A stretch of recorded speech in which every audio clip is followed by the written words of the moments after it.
일본이 코앞인데 그것도 못 다녀와? 아들 그동안 고생해서 벌어온 돈으로 여행 한번 다녀온 게 뭐가 문제야? 시어머니가 화를 내며 호통쳤습니다. 은지는 손에 든 일본행 항공권 조각을 보며 온몸이 떨렸어요. 아버지 장례식 이틀 후 출국 날짜가 선명하게 적힌 그 종이 조각이 모든 것을 말해주고 있었거든요. 10년간 참고 견뎌온 모든 것들이 한순간에 무너지는 순간이었습니다. 다시는 나 볼 생각하지 마. 그날 빈손으로 나간 며느리는 며칠 후 300억의 상속료로 돌아옵니다.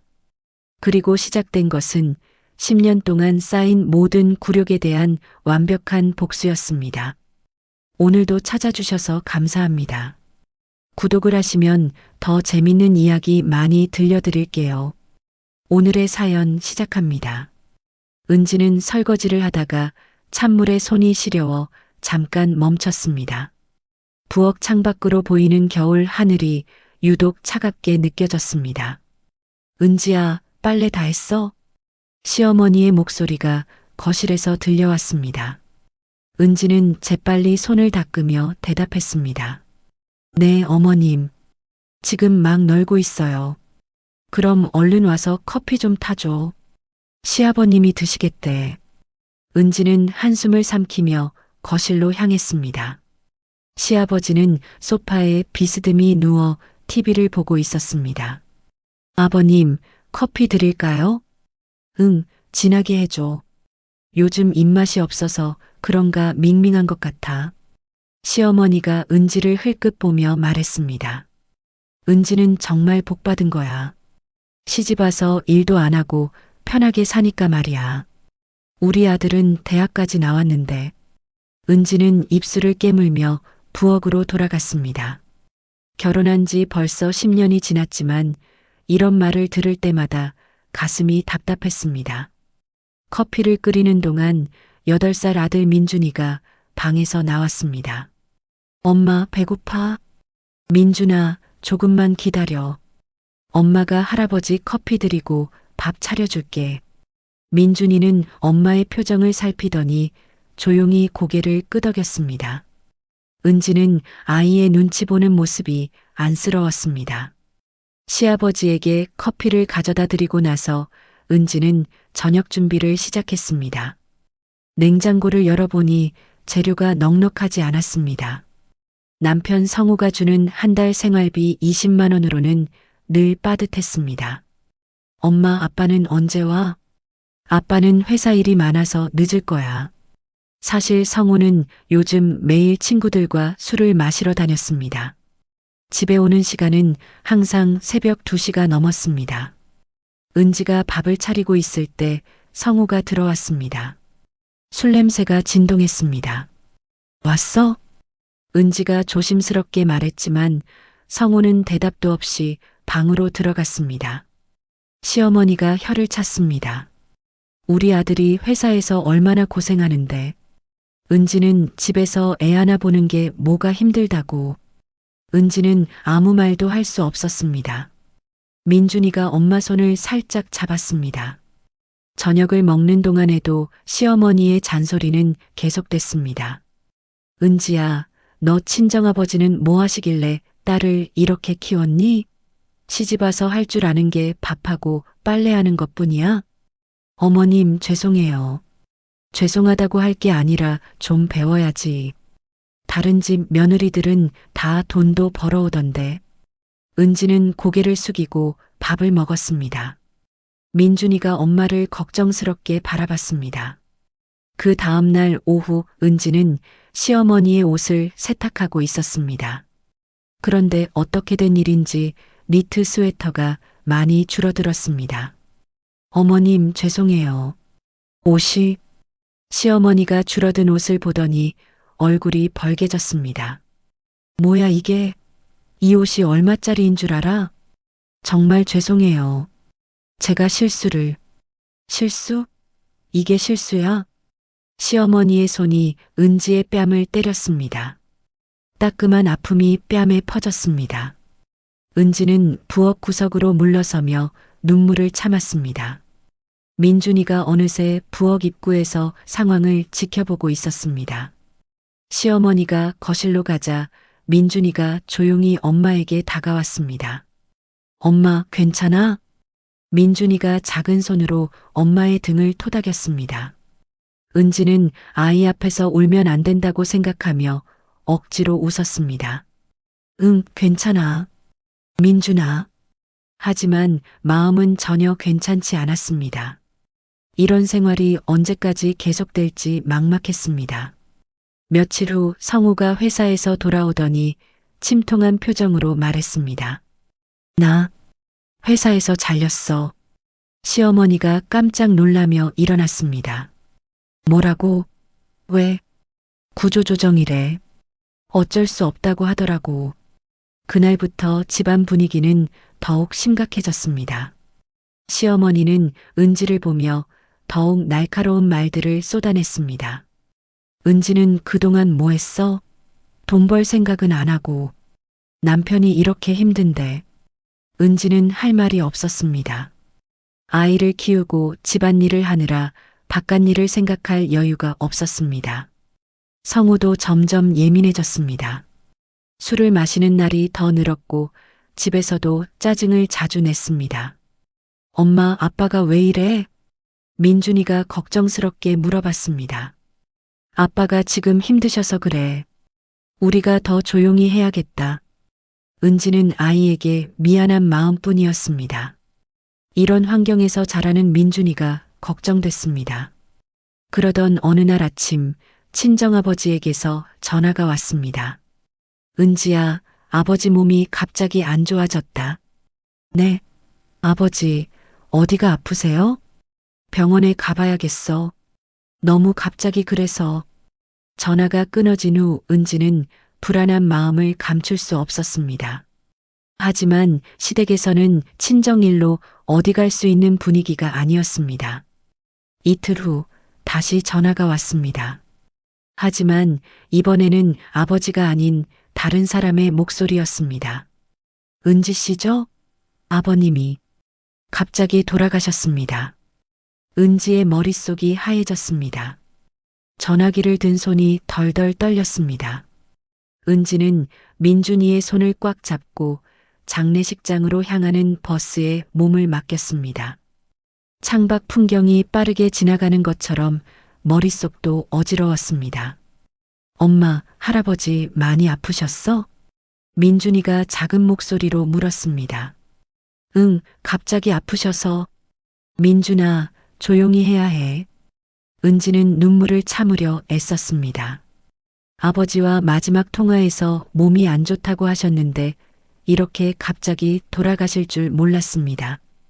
장례식장에 도착하자 몇 안 되는 조문객들이 있었습니다. 아버지는 평소 말수가 적고 조용한 분이셨거든요. 은지는 민준이와 함께 3일 동안 장례식장을 지켰습니다. 성우에게 몇 번 전화를 걸었지만 받지 않았습니다. 시부모님께도 연락드렸지만 몸이 안 좋다며 오시지 않았습니다. 엄마, 아빠는 왜 안 와? 아빠가 바쁘셔서 그래. 민준이는 더 묻지 않았습니다. 아이도 눈치가 있었나 봅니다. 발인 당일까지도 시댁 식구들은 나타나지 않았습니다. 은지는 혼자서 모든 절차를 치러야 했습니다. 장례를 마치고 아버지 집을 정리하는데 일주일이 걸렸습니다. 오랫동안 혼자 사셨던 집은 생각보다 정리할 게 많았습니다. 마침내 민준이와 함께 시댁으로 돌아가는 길이었습니다. 문을 열고 들어서자 거실에서 웃음소리가 들렸습니다. 시아버지, 시어머니, 성우가 바닥에 펼쳐진 중국 음식을 먹으며 TV를 보고 있었습니다. 왔네. 성우가 건성으로 말했습니다. 은지는 현관에서 신발을 벗으며 말했습니다. 네, 왔어요. 시어머니가 탕수육을 집으며 말했습니다. 고생했네. 우리 시아버님도 몸이 안 좋으셔서 대학병원 다녀왔어. 그래서 못 갔다. 아, 네. 은지는 가방을 내려놓았습니다. 뭔가 이상한 기분이 들었습니다. 장인어른 장례 잘 치르고 왔어? 미안, 나 일 구하느라 정신없이 다녔어. 성우의 말에 은지는 고개만 끄덕였습니다. 민준이가 엄마 옆에 조용히 서 있었습니다. 민준아, 할머니한테 와봐. 맛있는 거 먹자. 시어머니가 민준이를 불렀지만 아이는 엄마 곁을 떠나지 않았습니다. 은지는 기운이 빠진 채로 방으로 향했습니다. 민준이도 따라왔습니다. 방에 들어서자 민준이가 갑자기 말했습니다. 엄마, 저기 봐. 비행기다. 민준이가 가리키는 곳을 보니 책상 위에 항공사 브로셔가 놓여 있었습니다. 그 옆에는 찢어진 종이 조각들이 있었습니다. 은지가 종이 조각들을 맞춰보니 항공권이었습니다. 일본행 항공권 3장의 잔해였습니다. 항공권에는 성우, 시아버지, 시어머니의 이름이 선명하게 적혀 있었습니다. 그리고 출국 날짜는 아버지 장례식 이틀 후였습니다. 은지의 손이 떨렸습니다. 아버지가 돌아가신 날 이후 연락이 안 되던 이유를 알겠었습니다. 은지는 종이 조각을 들고 거실로 나갔습니다. 여보, 성우가 고개를 돌렸습니다. 이게 뭐야? 은지가 항공권 조각들을 내밀었습니다. 성우의 얼굴이 순간 굳어졌습니다. 아, 그거. 성우가 말을 더듬자 시어머니가 나섰습니다. 그게 뭔데? 아, 그거. 일본에 누가 성우 일자리 소개해준다고 해서 셋이 다녀왔지. 너는 장례식장 가느라 바빠서 어쩔 수 없이 우리 3명만 다녀온 거야. 시어머니는 태연하게 말했습니다. 그런데 아까는 병원 다녀왔다고 하셨는데요? 은지의 목소리가 떨렸습니다. 시어머니가 짜증을 내며 일어났습니다. 일본이 코앞인데 그것도 못 다녀와? 우리 아들이 그동안 고생해서 벌어온 돈으로 여행 한번 다녀온 게 뭐가 문제야? 어머님, 아버지가 돌아가셨는데. 그래서 우리가 뭘 어쩌라고? 이미 죽은 사람 때문에 우리가 다 망해야 해? 시어머니의 말에 은지는 할 말을 잃었습니다. 성우도 고개를 돌린 채 아무 말이 없었습니다. 은지는 가슴속에서 뭔가 끊어지는 소리를 들었습니다. 10년 동안 참고 견뎌온 모든 것들이 한순간에 무너지는 느낌이었습니다. 다시는 나 볼 생각하지 마. 은지는 민준이의 손을 잡고 현관으로 향했습니다. 야, 너 어디 가는 거야? 시어머니가 소리쳤지만 은지는 돌아보지 않았습니다. 저 버릇 없는 것 봐. 돈도 없고 갈 곳도 없는 주제에 가긴 어딜 가. 시어머니의 목소리가 뒤에서 들렸습니다. 성우는 여전히 아무 말이 없었습니다. 은지는 민준이와 함께 집을 나섰습니다. 차가운 밤 공기가 얼굴을 스쳤지만 마음은 더 차가웠습니다. 2주가 흘렀습니다. 처음에는 은지가 금방 돌아올 거라고 생각했던 성우도 점점 불안해지기 시작했습니다. 야, 은지한테 전화해봐. 시어머니가 성우를 재촉했습니다. 성우는 휴대폰을 꺼내 은지에게 전화를 걸었습니다. 하지만 통화 중이라는 멘트만 계속 나왔습니다. 받지 않네. 그럼 계속 걸어봐. 애도 데리고 갔는데 어디서 뭘 하고 있는 거야? 성우는 하루에도 몇십 번씩 은지에게 전화를 걸었지만 받지 않았습니다. 문자를 보내도 답이 없었습니다. 3주째 되는 날 마침내 은지에게서 전화가 왔습니다. 여보, 성우가 반가운 목소리로 말했습니다. 잠깐 밖에서 보자. 은지의 목소리는 차가웠습니다. 어디서? 역 앞 카페로 와. 전화가 끊어졌습니다. 성우는 급하게 옷을 챙겨 입고 집을 나섰습니다. 카페에서 기다리고 있던 은지를 본 성우는 깜짝 놀랐습니다. 결혼 이후 한 번도 본 적 없는 세련되고 말끔한 옷을 입고 있었거든요. 이 옷은? 성우가 당황하며 말했지만 은지는 가방에서 서류를 꺼냈습니다. 이제 그만하자. 도장 찍고 끝내자. 이혼 서류였습니다. 성호의 얼굴이 하얘졌습니다. 너 몰래 숨겨둔 돈 있었어? 이 옷은 어디서 샀어? 집 나가서 도대체 뭘 한 거야? 성호가 의심스럽게 추궁했지만 은지는 태연했습니다. 알 필요 없어. 어차피 난 그 집에서 식모였잖아. 성호는 이혼 서류를 보고 당황스러워했습니다. 은지의 변화된 모습에 더욱 혼란스러웠습니다. 은지야, 우리 이야기 좀 하자. 갑자기 이게 뭐야? 할 이야기 없어. 도장만 찍으면 돼. 은지의 목소리는 차갑고 단호했습니다. 사실 은지는 이미 며칠 전에 놀라운 사실을 알게 되었습니다. 아버지 장례식 당일 한 변호사가 찾아왔었거든요. 은지 씨죠? 저는 고인의 담당 변호사 장민호입니다. 네, 아버지가 변호사를. 아버님이 미리 모든 걸 준비해 두셨어요. 혹시 모를 일에 대비해서 말입니다. 장 변호사는 서류를 꺼내며 설명했습니다. 아버님이 몸이 안 좋아지시면서 갖고 계신 땅을 모두 정리하셨어요. 그리고 보험까지 합쳐서 총 300억 원 정도의 재산을 은지 씨 명의로 남기셨습니다. 은지는 믿을 수 없었습니다. 300억이요? 네, 아버님이 은지 씨 시댁살이가 힘들다는 걸 알고 계셨어요.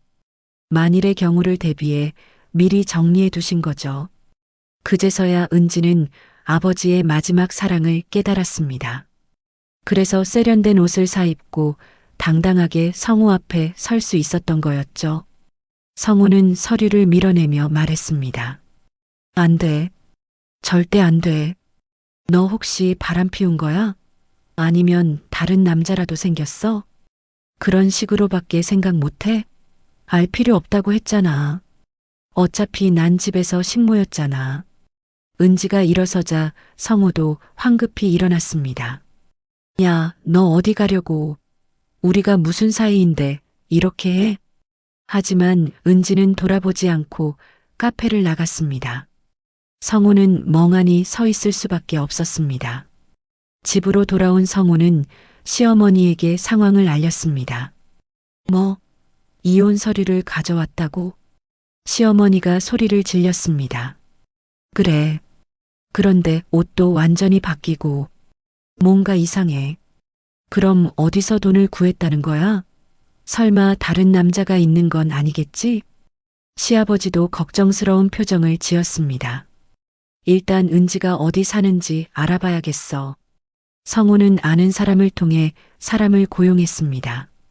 며칠 후 결과가 나왔습니다. 강남의 새 아파트에 살고 있대. 그것도 꽤 비싼 곳이라고 하더라고. 시어머니의 눈이 번뜩였습니다. 그럼 정말 돈이 있다는 거네. 어디서 구한 거지? 모르겠어.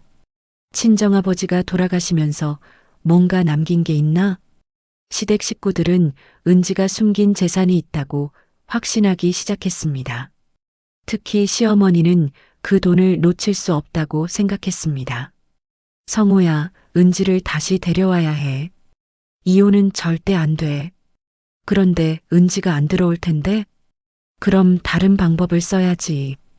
시어머니의 머릿속에 악독한 계획이 떠올랐습니다. 며칠 후 시댁 식구들은 경찰서에 나타났습니다. 시어머니가 눈물을 흘리며 신고를 했습니다. 우리 며느리가 애를 데리고 집을 나가서 안 돌아와요. 평소에 우리가 손자를 돌봤는데 며느리는 아이를 방치만 했어요. 경찰관이 상황을 정리하며 물었습니다. 언제부터 연락이 안 되시나요? 3주 전부터요. 갑자기 아이를 데리고 사라졌어요. 아이가 걱정돼서 잠도 못 자겠어요. 시아버지도 거들었습니다. 며느리가 평소에 아이한테 소리도 많이 지르고 우리가 말리면 화내고 그랬어요. 성우는 옆에서 고개만 끄덕였습니다. 양심의 가책을 느꼈지만 시어머니의 눈치가 보였습니다. 경찰은 아동학대 의혹으로 사건을 접수했습니다. 이틀 후 은지에게 출석 요구서가 나갔습니다. 은지는 출석 요구서를 받고 충격을 받았습니다. 하지만 당황하지 않고 바로 장 변호사에게 연락했습니다.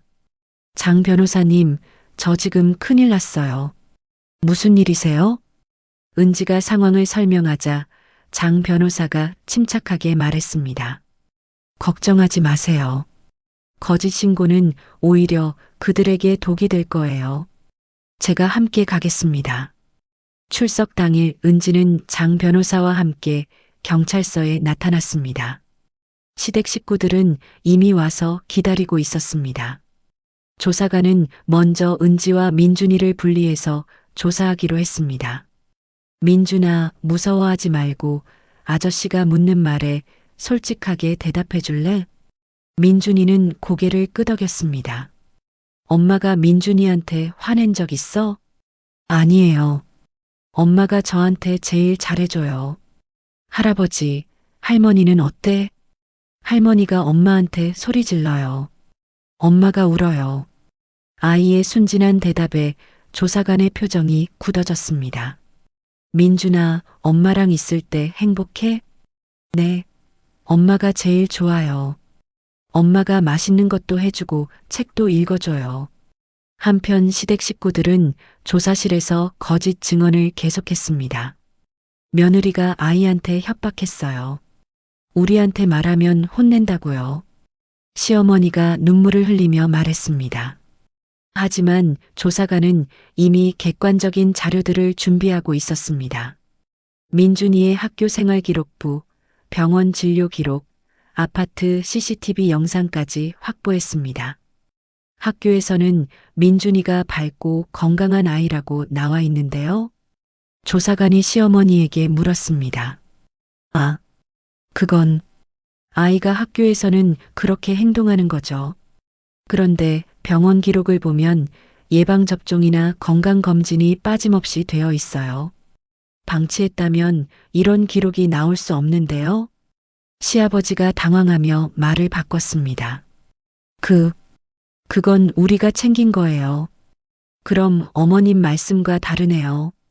어머님은 며느리가 혼자서 아이를 데리고 갔다고 하셨는데요. 시댁 식구들의 진술이 서로 맞지 않기 시작했습니다. 조사관은 점점 의심스러워했습니다. 남편의 지인까지 나타나서 증언했습니다. 성우는 매일 술집에서 놀았어요. 집에 들어가는 걸 본 적이 별로 없어요. 이제 누가 진짜 아이를 방치했는지 명확해졌습니다. 마침내 조사관이 결론을 내렸습니다. 이건 명백한 허위 신고입니다. 도리어 무고죄에 해당합니다. 시어머니가 얼굴이 하얘졌습니다. 뭐라고요? 아동학대의 증거는 전혀 없고 오히려 신고인들의 진술이 모순투성이입니다. 은지 씨에게는 접근금지 명령을 내리고 신고인들은 무고죄로 조사하겠습니다. 은지는 마음속에서 안도감을 느꼈습니다. 이제 정말 더 이상 두려워할 게 없었습니다. 그 시각 성우는 은지가 접근금지 명령을 받았다는 소식을 듣고 절망했습니다. 은지에게 거대한 재산이 있다는 걸 이제서야 눈치챘거든요. 하지만 이미 늦었습니다. 시댁의 욕심이 부른 참극이었습니다. 이제 어떻게 해야 하지? 성우가 한숨을 내쉬었지만 시어머니는 화만 내고 있었습니다. 다 너 때문이야. 어떻게 며느리를 이렇게 놓쳐? 시댁 내부에서도 서로를 탓하는 갈등이 시작되었습니다. 은지는 이제 진짜 자유로워졌습니다. 무고죄 수사가 본격적으로 시작되었습니다. 은지는 장 변호사와 함께 앞으로의 계획을 세우고 있었습니다. 은지 씨, 아버님이 미리 준비해 두신 아파트가 있어요. 장 변호사가 서류를 꺼내며 말했습니다. 아버님이 은지 씨 안전을 걱정하셔서 신축 아파트를 계약해 두셨어요. 은지 씨 명의로 되어 있습니다. 정말이요? 은지는 아버지의 세심한 배려에 또 한 번 감동받았습니다. 그리고 이건 은지 씨 통장과 각종 재산 관리 서류들이에요. 모든 게 정리되어 있어요. 장 변호사가 두꺼운 봉투를 건네줬습니다. 은지는 떨리는 손으로 서류들을 받았습니다. 이제 정말 새로운 삶을 시작하실 수 있어요. 며칠 후 은지와 민준이는 새 아파트로 이사했습니다. 깨끗하고 밝은 새 집에서 민준이가 신나게 뛰어다녔습니다. 엄마, 여기가 우리 집이야? 응, 이제 우리만의 집이야. 은지는 처음으로 누구에게도 지배받지 않는 자유를 느꼈습니다. 10년 만에 처음으로 마음 편하게 숨을 쉴 수 있었습니다. 민준아, 우리 심리 상담도 받아볼까? 엄마랑 같이. 심리 상담이 뭐야? 마음이 아픈 거 치료해 주는 거야. 우리 마음이 더 건강해지게. 민준이는 고개를 끄덕였습니다. 아이도 시댁에서 받은 스트레스가 있었거든요. 상담센터에서 만난 김 상담사는 따뜻한 분이었습니다. 민준이가 참 씩씩하네요. 힘든 일이 많았을 텐데. 네, 이 아이가 정말 많이 참았어요. 은지 씨도 많이 힘드셨죠. 하지만 용기 있는 선택을 하신 거예요.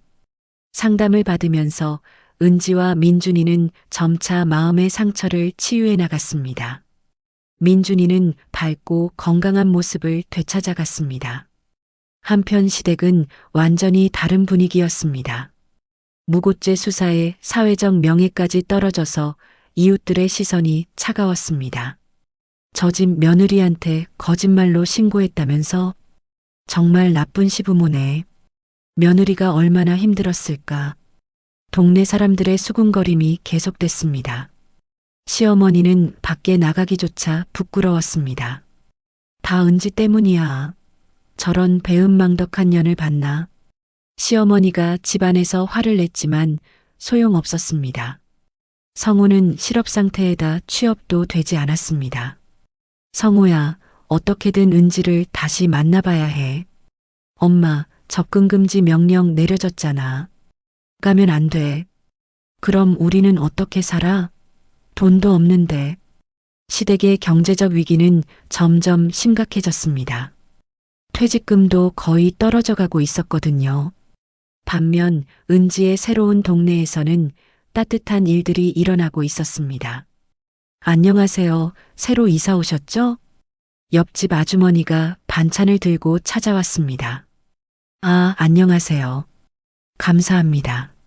아드님도 참 예쁘네요. 우리 딸이랑 나이가 비슷할 것 같은데. 이웃들은 모두 친절했습니다. 은지는 처음으로 선량한 사람들의 존재를 실감했습니다. 민준이 학교에서도 담임 선생님이 관심을 가져주셨습니다. 민준이가 요즘 훨씬 밝아졌어요. 어머님이 잘 돌봐주시는 것 같아요. 감사합니다, 선생님. 혹시 무엇이든 도움이 필요하시면 언제든 말씀하세요. 선생님의 따뜻한 말에 은지의 눈가가 촉촉해졌습니다. 이런 관심과 배려를 받아본 지가 너무 오래였거든요. 어느 날 시댁에서는 은지의 새로운 생활에 대한 소문이 들려왔습니다.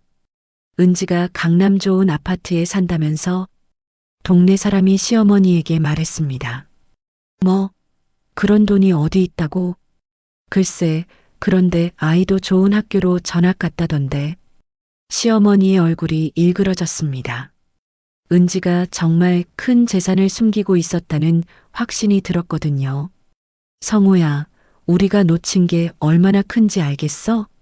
엄마, 그런데 이제 어떻게 해? 방법을 찾아야지. 포기할 수 없어. 시어머니의 눈에는 여전히 욕심이 가득했습니다. 하지만 성우는 은지에게 다시 접근하려고 해도 접근금지 조치 때문에 막혔습니다. 연락도 할 수 없었습니다. 시댁 식구들 사이에서는 서로를 탓하는 소리가 커져갔습니다. 처음부터 은지한테 잘했어야지. 그건 너도 마찬가지였잖아. 가족 내부의 갈등이 점점 심화되었습니다. 반면 은지는 과거에 얽매이지 않고 오직 앞만 보며 살았습니다.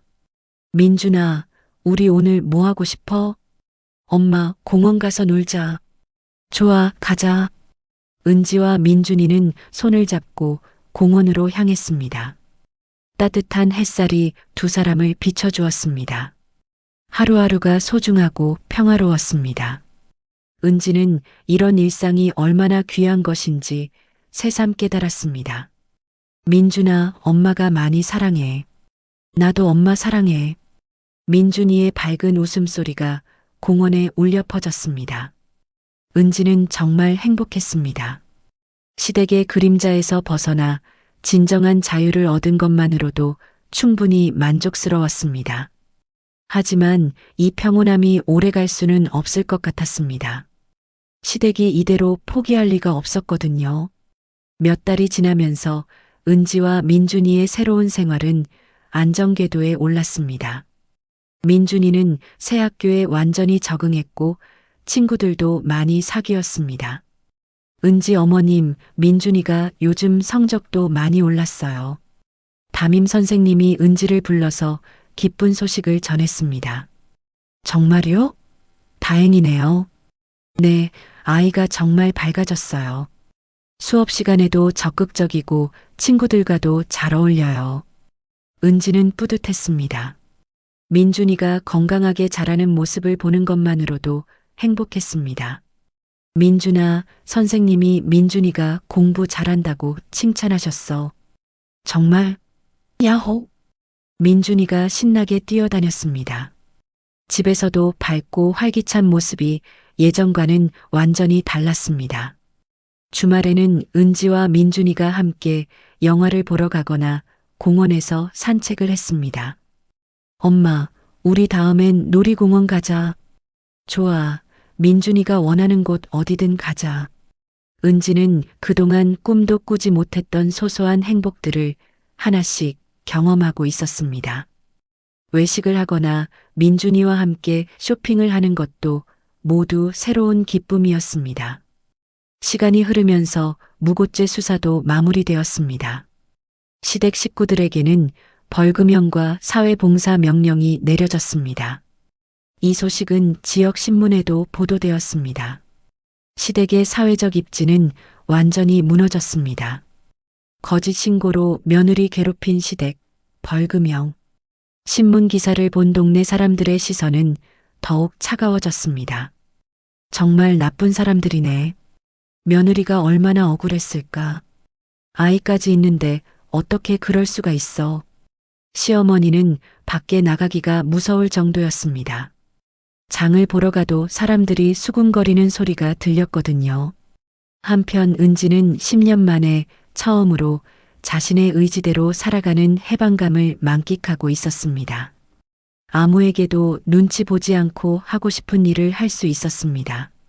민준아, 엄마가 요리 학원에 다녀볼까 생각 중이야. 좋아. 엄마가 더 맛있는 거 해줄 수 있겠네. 은지는 그동안 억눌려 있던 자신의 꿈들을 하나씩 찾아가고 있었습니다. 정서적으로도 완전한 회복을 이루었습니다. 하지만 평온한 시간도 오래가지 않았습니다. 어느 날 장 변호사에게서 긴급한 연락이 왔습니다. 은지 씨, 큰일 났어요. 시댁에서 또 소송을 준비하고 있어요. 네. 무슨 소송이요? 재산분할 청구와 양육권 재심 청구를 동시에 낸다고 하더라고요. 은지는 충격을 받았습니다. 무고죄로 처벌받은 직후에 또 이런 일을 벌일 줄 몰랐거든요. 변호사님, 그런 게 가능한가요? 법적으로는 가능해요.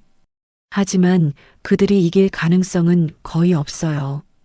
그럼 걱정 안 해도 되는 거네요?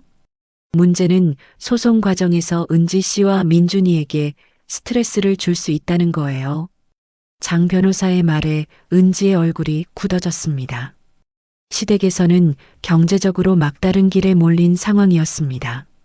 성우는 몇 달째 취업이 되지 않았고 생활비도 떨어져 가고 있었습니다. 성우야, 이대로는 안 돼.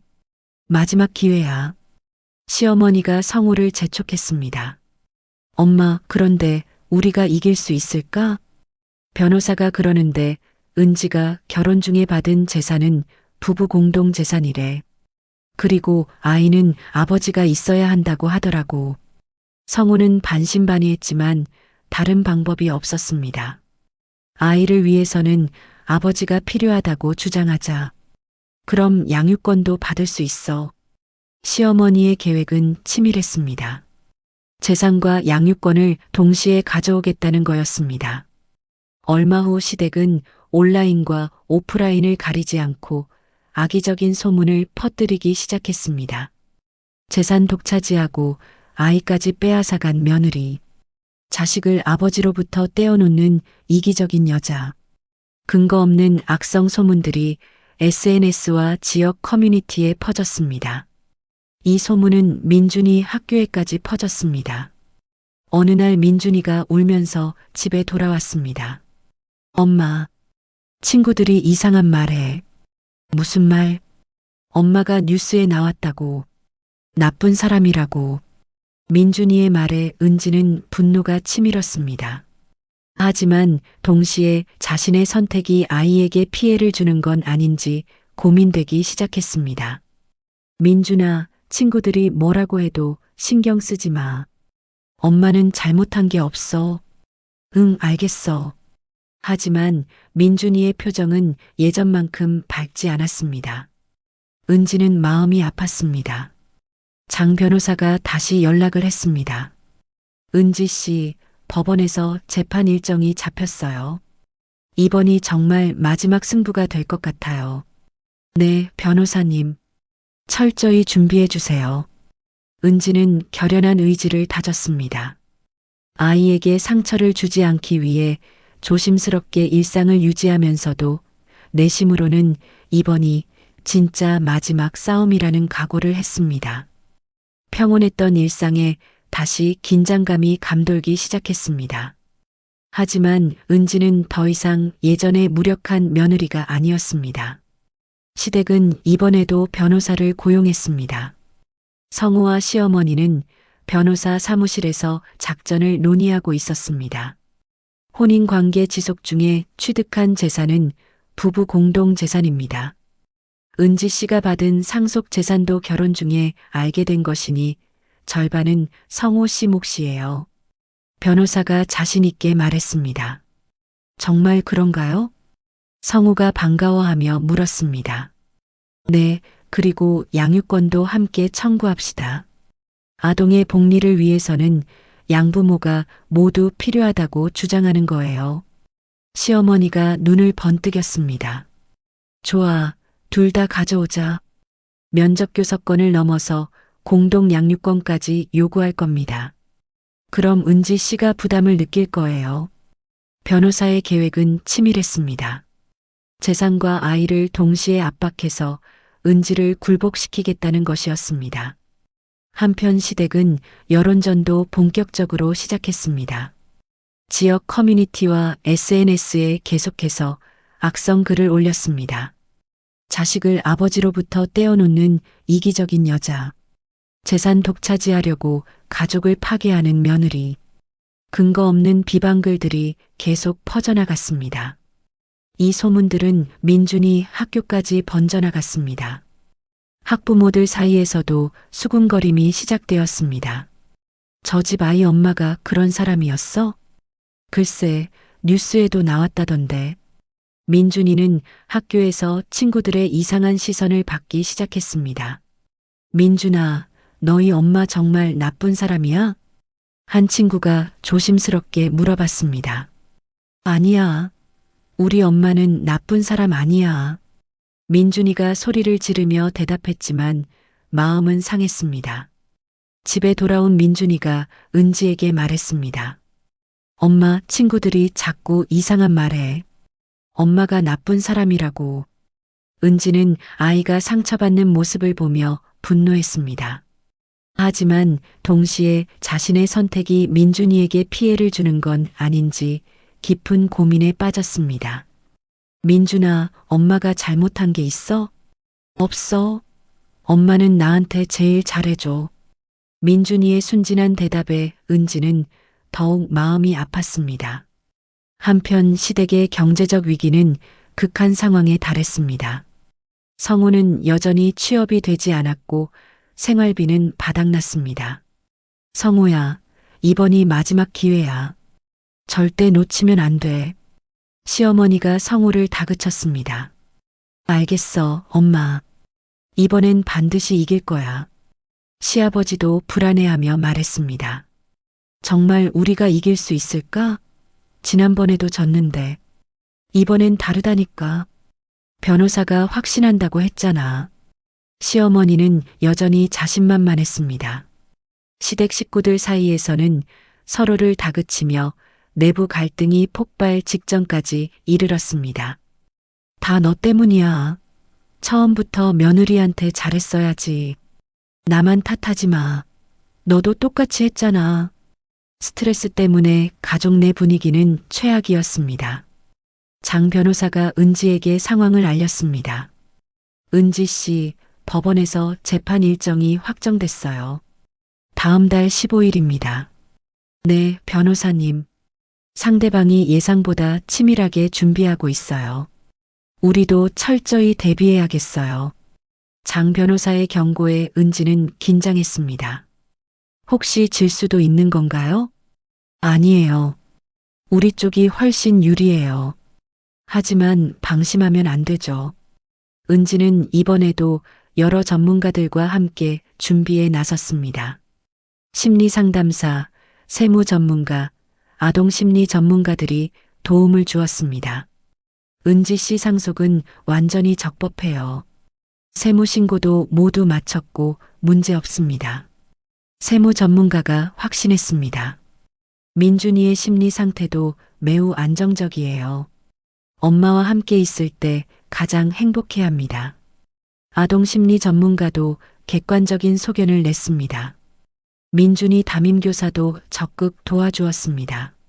민준이는 현재 매우 안정되고 행복한 상태예요. 학교 생활도 원만하고 성적도 향상되고 있어요. 담임교사가 객관적인 의견서를 작성해 주었습니다. 상담교사도 의견을 보탰습니다. 아이가 엄마에 대한 신뢰가 매우 깊어요. 건강한 애착 관계를 형성하고 있습니다. 이웃들도 자발적으로 은지를 도와주었습니다. 은지 씨는 정말 좋은 분이에요. 아이 교육도 잘하시고 인격적으로도 훌륭해요. 이웃 아주머니들이 탄원서를 써주었습니다. 은지는 든든한 지원군들 덕분에 용기를 얻었습니다. 반면 성우는 법적, 사회적 압박 속에서 점점 더 초조해졌습니다. 정말 이번에 이길 수 있을까? 성우가 불안해하자 시어머니가 화를 냈습니다. 그런 소리 하지 마. 우리가 져서는 안 돼. 그런데 지난번처럼 또 이번엔 다르다니까. 변호사를 믿어봐. 하지만 성우의 불안감은 계속 커져갔습니다. 이번에도 지면 정말 끝이라는 생각이 들었거든요. 시아버지도 극도로 불안해했습니다. 우리가 너무 무리한 건 아닐까? 지금 와서 그런 소리 해? 이미 시작한 일이야. 시어머니만이 여전히 강하게 나갔지만 내심으로는 걱정이 많았습니다. 드디어 재판을 며칠 앞둔 상황이 되었습니다. 양쪽 모두 최종 준비에 여념이 없었습니다. 은지는 민준이에게 상처가 되지 않도록 조심스럽게 일상을 유지하려 노력했습니다. 민준아, 며칠 후면 모든 게 끝날 거야. 엄마, 걱정하지 마. 나는 엄마 편이야. 민준이의 말에 은지는 눈물이 날 뻔했습니다. 이 모든 싸움이 아이를 위한 것이었거든요. 마침내 운명의 재판일이 다가왔습니다. 이번이야말로 진짜 마지막 승부였습니다. 재판 당일 아침 은지는 일찍 일어나 단정한 옷으로 갈아입었습니다. 거울 속 자신의 모습을 보며 깊게 숨을 들이마셨습니다. 엄마, 힘내. 민준이가 엄마를 응원해 주었습니다. 고마워, 민준아. 엄마가 꼭 이길게. 은지는 아이를 꼭 안아주고 집을 나섰습니다. 법원 앞에서 장 변호사가 기다리고 있었습니다. 은지 씨, 준비 다 되셨죠? 네, 변호사님. 걱정하지 마세요. 우리가 훨씬 유리해요. 법정에 들어서자 이미 시댁 식구들이 와 있었습니다. 성우와 시어머니, 시아버지가 앉아 있었는데 표정이 초조하고 불안해 보였습니다. 반면 은지는 침착하고 당당한 모습이었습니다. 10년 전에 그 무력한 며느리가 아니었거든요. 모두 기립하세요. 판사가 입장하자 법정이 숙연해졌습니다. 먼저 성우 측 변호사가 주장을 펼쳤습니다. 재판장님, 혼인관계 지속 중 취득한 재산의 절반은 배우자 몫입니다. 은지 씨가 받은 상속 재산도 결혼 생활 중에 알게 된 것이므로 성우 씨에게 분할 청구권이 있습니다. 성우 측 변호사의 목소리는 자신 있었습니다. 또한 아동의 복리를 위해서는 양부모가 모두 필요합니다. 민준이에게는 아버지와 함께할 권리가 있습니다. 하지만 장 변호사가 반박했습니다. 재판장님, 상속 재산은 부부 공동 재산이 아닙니다. 장 변호사가 차분히 서류를 제출했습니다. 은지 씨 아버님이 생전에 미리 정리하신 재산으로 혼인 기간과는 무관하게 형성된 개인 재산입니다. 그리고 이것은 상속 과정의 완전한 적법성을 보여주는 세무당국의 확인서입니다. 세무사의 객관적인 자료가 제출되자 판사의 표정이 진지해졌습니다. 또한 이것은 지난번 무고죄 수사 결과입니다. 신청인들이 허위 신고로 처벌받은 기록이 있습니다. 시댁 측의 얼굴이 굳어졌습니다. 이어서 아동심리 전문가가 증언했습니다. 민준이는 현재 엄마와 함께 있을 때 가장 안정적이고 행복한 상태입니다.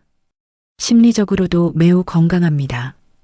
객관적인 검사 결과 아이에게는 어떤 트라우마나 스트레스 증상도 발견되지 않았습니다. 담임교사도 증언대에 섰습니다. 민준이는 학교 생활을 매우 잘하고 있습니다. 성적도 향상되었고 친구들과의 관계도 원만합니다. 어머니의 양육 방식에 대해서는 전혀 문제가 없다고 판단됩니다. 이웃들이 작성한 탄원서도 제출되었습니다. 은지 씨는 인격적으로 훌륭하고 아이 교육에도 매우 열심입니다. 항상 예의 바르고 성실한 모습을 보여주고 있습니다. 마침내 민준이와의 면담 시간이 되었습니다. 판사가 직접 민준이에게 물어봤습니다. 민준아, 엄마와 있을 때 어때? 네, 엄마와 있을 때 가장 행복해요. 엄마가 저한테 제일 잘해줘요. 민준이의 순진하고 진심 어린 대답이 법정에 울려 퍼졌습니다. 아빠와 할아버지, 할머니는 어때? 할머니가 엄마한테 소리 지르고 때려요. 무서워요. 아이의 솔직한 증언에 법정 분위기가 완전히 바뀌었습니다. 반면 성우 측은 제대로 된 증거를 제시하지 못했습니다. 추측성 주장과 근거 없는 요구만 있을 뿐이었습니다. 성우가 증언대에 섰지만 제대로 답변하지 못했습니다. 성우 씨, 그동안 아이 양육에 어떻게 참여하셨나요? 판사의 질문에 성우가 버벅거렸습니다. 그건 제가 일이 바빠서 매일 술을 마시고 늦게 들어온 건 사실인가요? 아, 그건 성우는 제대로 답변하지 못했습니다. 시어머니도 증언했지만 앞뒤가 맞지 않았습니다. 며느리가 아이를 학대했다고 하셨는데 그럼 왜 학교 기록에는 문제가 없나요? 그건 시어머니도 할 말을 잃었습니다. 심지어 시댁 식구들끼리 증언이 서로 다르기도 했습니다. 판사가 최종 판단을 내렸습니다. 재산분할 청구는 법적 근거가 없습니다. 상속 재산은 부부 공동 재산이 아닙니다. 성우의 얼굴이 하얘졌습니다. 양육권에 대해서도 현재 상황이 아동에게 가장 유리합니다. 신청인들의 요구를 기각합니다. 오히려 허위 주장으로 인한 정신적 피해에 대해 신청인들은 은지 씨에게 배상금을 지급하라고 명령합니다. 판결이 선고되자 시댁 식구들은 충격을 받았습니다. 서로를 원망하며 격하게 다투기 시작했습니다. 다 너 때문이야. 왜 이렇게 됐어? 나만 탓하지 마. 너도 똑같이 했잖아. 법정에서 벌어진 추태는 그대로 기록되었습니다. 그들의 진면목이 적나라하게 드러난 순간이었습니다. 법원 밖에는 기자들과 시민들이 모여 있었습니다. 사람들은 은지에게 응원과 지지를 보냈습니다. 정말 고생 많으셨어요. 잘 이기셨네요. 반면 시댁은 사람들의 차가운 시선을 받으며 법원을 떠났습니다. 사회적으로 완전히 매장된 상황이었습니다. 은지는 마침내 모든 법적 다툼을 완전히 승리로 마무리했습니다. 10년간의 억압과 굴욕을 완전히 극복한 순간이었습니다. 변호사님, 정말 감사해요. 은지 씨가 용기 있게 싸워서 이긴 거예요. 은지는 진정한 자유와 해방을 얻었습니다. 이제 아무도 자신과 민준이를 괴롭힐 수 없었습니다. 집으로 돌아가는 길, 은지의 마음은 한결 가벼웠습니다. 정말로 새로운 삶이 시작되는 기분이었습니다. 재판에서 승리한 지 몇 달이 지났습니다. 은지와 민준이는 완전히 새로운 삶을 시작할 수 있었습니다. 엄마, 오늘 학교에서 선생님이 칭찬해줬어. 민준이가 신나게 뛰어오며 말했습니다. 정말? 뭘 칭찬하셨는데? 수학 문제를 제일 빨리 풀었대. 그리고 친구들이랑도 잘 논다고 했어. 민준이는 예전과는 완전히 다른 아이가 되어 있었습니다. 밝고 자신감 있는 모습으로 건강하게 자라고 있었습니다. 은지도 마찬가지였습니다. 그동안 억눌려 있던 자신의 꿈들을 하나씩 실현해 나가고 있었습니다. 민준아, 엄마가 요리학원 수료했어. 와, 그럼 더 맛있는 거 해줄 수 있겠네. 은지는 요리학원을 다니며 새로운 취미를 찾았습니다. 아이와 함께하는 소소한 일상들 속에서 진정한 행복을 발견하고 있었습니다. 주말에는 함께 영화를 보러 가거나 놀이공원에서 즐거운 시간을 보냈습니다. 엄마, 다음에는 바다 보러 가자. 좋아. 민준이가 원하는 곳 어디든 가자. 10년 동안 꿈도 꾸지 못했던 여행도 자유롭게 할 수 있었습니다. 새로운 동네에서 만난 이웃들과도 깊은 우정을 쌓아갔습니다. 은지 씨, 우리 아이들끼리 정말 잘 어울리네요. 네, 정말 다행이에요. 민준이가 친구들을 많이 사귀어서 이웃 아주머니들과 함께 차를 마시며 일상적인 대화를 나누는 것도 큰 기쁨이었습니다. 은지는 세상에는 선량하고 따뜻한 사람들이 더 많다는 것을 깨달았습니다. 10년 동안 시댁에서만 살아서 몰랐던 것이었습니다. 민준이도 엄마의 강인함과 용기를 보며 자랐습니다. 엄마, 나도 커서 힘든 사람들 도와주고 싶어. 정말?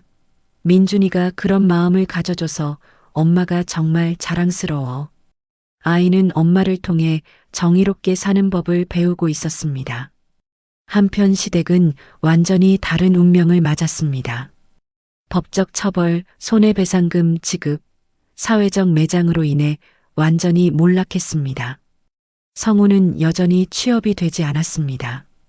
재판에서 진 이후로 더욱 절망적인 상황에 빠졌습니다. 이제 어떻게 살아야 하지? 성우가 한숨을 내쉬었습니다. 빚만 늘어가고 미래에 대한 희망도 없었습니다. 친구들도 하나둘 떠나갔습니다. 시부모는 체면과 경제적 압박을 견디지 못해 결국 타지로 이사를 떠났습니다. 다 너희들 때문이야. 시어머니와 시아버지는 끝까지 서로를 원망하며 갈등했습니다. 나만 탓하지 마. 너도 똑같이 했잖아. 결국 두 사람은 별거하게 되어 가족이 완전히 해체되었습니다. 욕심이 부른 참극이었습니다.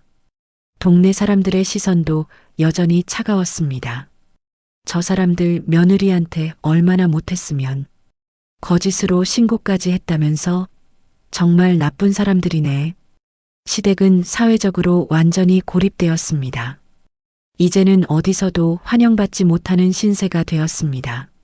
하지만 은지는 이제 더 이상 과거의 그들에게 어떤 감정의 동요도 느끼지 않았습니다. 분노도 원망도 없었습니다. 오직 민준이와의 밝은 미래와 자신의 행복에만 온전히 집중할 수 있었습니다. 민준아, 우리 할아버지 성묘 가자. 응, 할아버지한테 인사드리러 가자. 어느 주말 은지와 민준이는 아버지의 묘소를 찾았습니다. 새로 산 꽃다발을 들고 정성스럽게 묘비를 닦았습니다. 아버지, 저희 이제 정말 행복해요. 걱정 마세요. 은지가 아버지 사진 앞에서 조용히 속삭였습니다. 할아버지, 저 이제 공부도 잘하고 친구도 많이 사귀었어요. 민준이도 할아버지께 근황을 알려드렸습니다. 바람이 살랑 불어 꽃잎이 하늘로 날아갔습니다. 마치 아버지가 대답해 주시는 것 같았습니다.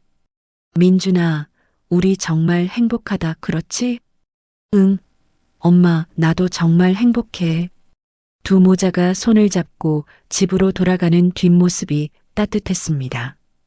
은지의 이야기는 절망적인 억압 속에서도 굴복하지 않고 끝내 자신의 존엄과 행복을 되찾은 한 여성의 완전한 승리였습니다. 10년간의 고통스러운 시간을 견뎌내고 마침내 진정한 자유를 얻었습니다. 이제 아무도 그들의 행복을 빼앗을 수 없었습니다. 새로운 인생이 시작되었습니다. 은지와 민준이에게는 희망찬 미래만이 기다리고 있었습니다. 그들의 웃음소리가 따뜻한 햇살과 함께 새로운 하루를 열어갔습니다. 은지의 이야기는 여기서 마무리됩니다. 10년간 견뎌온 굴욕과 억압을 이겨내고 마침내 진정한 자유와 행복을 찾은 한 여성의 승리였습니다. 때로는 인생이 우리를 절망의 끝으로 몰고 갈 때가 있어요. 하지만 은지처럼 끝까지 포기하지 않고 용기 있게 맞선다면 반드시 새로운 길이 열린다는 것을 보여주는 이야기였습니다. 아무리 힘들어도 자신의 존엄을 지키려 노력하는 모든 분들에게 이 이야기가 작은 위로와 힘이 되었으면 좋겠어요.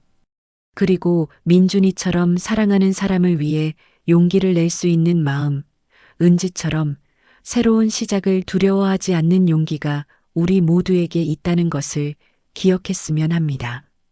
여러분도 어떤 어려움이 있으시더라도 포기하지 마시고 자신만의 행복한 결말을 만들어 가시길 바랍니다. 이야기를 끝까지 들어주신 분이 계시다면 잘 들었다고 댓글 하나만 남겨주세요. 감사합니다.